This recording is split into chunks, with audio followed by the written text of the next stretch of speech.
Hey there, for this video I've put together some tiny little wooden crates made from balsa wood. For the scale that they are, they look quite realistic and they are super easy to make, which is the best part. So I hope you get something out of this and I hope you enjoy the video. To start out, I just use little pieces of wood like this. It's of a jumbo popsicle stick kind of thing. So I can see how big it's roughly going to be when I've built it. And by the look of this, it looks like the size of the crate I'd want, but once it's built it'll be too big. So I'll be going with a smaller one. This is the width of a popsicle stick, or it is a popsicle stick. And I can see by putting this down, a piece that I've cut from that it looks too small now, being half the height of that barrel or less than. But once you start putting all the sides and things on, these objects grow. So sometimes it's better to make things a little bit smaller than you think you need them, because they do end up expanding as you build them. And that's how I figure out the dimensions without measuring. As you can see, the crate doesn't look clunky and big, and I would prefer something slightly too small than it to be too big anyway, because it'll break the illusion. Just measuring it out on my stick, so that I have my measuring stick, so I can make multiple crates from this very basic measurement. My ends and my sides, that's it, just the two lengths.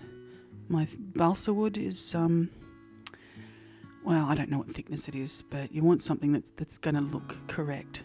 If it's too thick, it'll look strange. If it's too thin, it'll also look strange and very likely break. I'm just going to use my stick as my measurement again.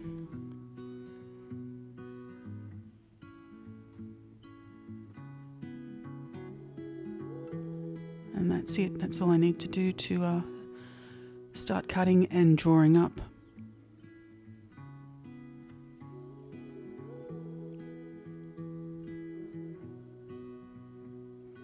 I'd get enough to make nearly 2 crates out of that. I'm using a stick to do my thirds to make it look like boards. You could do 4 if you wanted to. It's up to you, depending on the size of crate you're making. And then I'm going to redefine the lines that I very gently made. I'm now putting the grooves in, which will make it look like separate boards on the crate.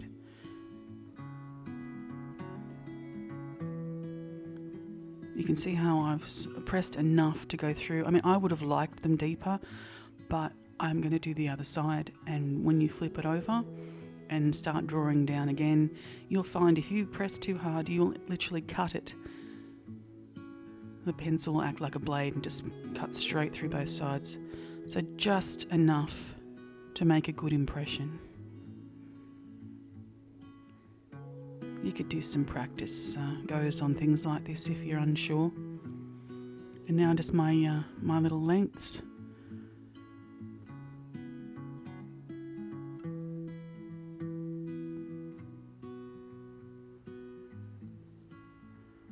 And that's it. 2 ends, 2 sides. Almost a crate. I'm just going to roughly cut them. You can sand them if you need to, but you don't want to be very gentle. You'll lose length.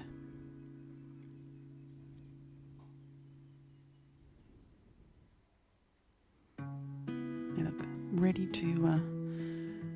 to go with this super glue. I was heavy-handed with this, so yeah. I'm sure you'll be more careful than I am. I'm a bit rough with glue. Just leave a little overhang at the end so it looks like there's a board at each end that would be sticking out. It adds, I don't know, that little extra bit of realism. It looks like a detail that you've added, which you didn't. It's just sitting there. So do your ends first and then put your other side on last, so you'll have your little bits sort of sticking out. Pull up a picture of a crate online and have a look. There's that universal size of the stick again. It's exactly the same size as the base, and yeah, it's like magic. I don't know how that works out. Lines drawn in like I did previously, and then just measure it this way. Just slide it in, mark it, cut it, and then you've got your base. If you're putting a lid on, you won't need to draw the bottom in.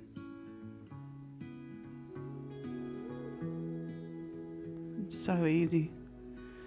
Little lid with a couple of bits just glued down.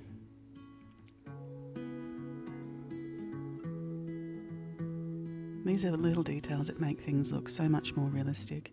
Don't forget to do the bottom if the lid's not going to be glued down, and also the ends, so it looks like, they're individual boards. If you want to, position the lid so it looks like it's sitting up against it or something, draw the underside. That's it. That's how easy they are. Give them a stain, or I'm using a brown wash. I use different coloured ones, so I'd have different coloured crates to make them look different ages, and bit of diversity with it.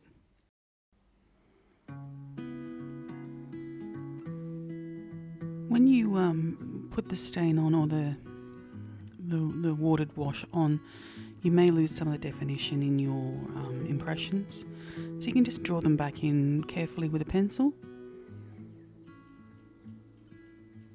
Just the right amount of pressure. They're a little stronger once the crate's assembled anyway, so you can press harder than you did previously.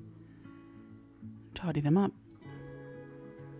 Just copied some little decals off the internet and put them onto Word and printed them out with a thick glue on the back, and then gently placed, and then I'm just using this toothpick to make impressions through again, just so it kind of looks like the boards are, underneath it, so it's not just this flat looking bit of paper adhered to it. It's these little things that I do that make up for all my shonky building skills. It's the little details.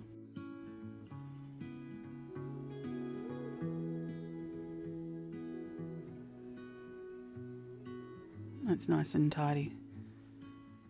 This one I'm going to leave it on flat. I'm not going to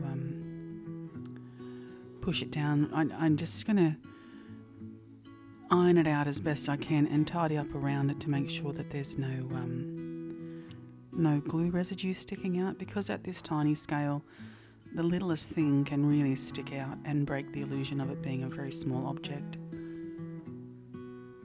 Just keep ironing it out, and as you do, any little bits of glue that come out, you can just very gently take them away. You want it to look as seamless as possible. This one's very tidy. I didn't have to do anything to that one. And you see the paper there? It's very thin and very small white line. This one I've already tidied. What I'm going to do is get some of the wash that I used to stain them and water it down even more. And then I'm just going to run it around the edge of this decal to get rid of that white line, because it's standing out and it doesn't make it look like it's part of the crate. This looks a lot darker than it is, because when it dries, it's like when you go on wet concrete, it looks really dark where the water is, but when it dries, it goes light again. This does the same thing, so don't worry about using it a bit darker than you think you need it. And see how it's tidied up that white-looking paper, which made it look a lot thicker than it is. So now it sort of sits flat against the crate, much, much tidier. Some little polymer clay apples. I just put a little bit of foam in the bottom of this, and it's just to save having to make twice as many of these little polymer clay balls that I did. They are fiddly to make. But it's all sorts of little things you can put in these crates and do with them to make them all look really individual. Stops them looking like just a bunch of wooden boxes, which is essentially what they are, but you want them to have some sort of, some character and definition of detail, and, it sparks the imagination for the viewer. And you can see them sitting on my diorama. They look really nice. I like them a lot. They're a bit clunky, but, it's a learning process, and I'm happy with how they came out. I do hope you enjoyed the video, and I hope to see you next time.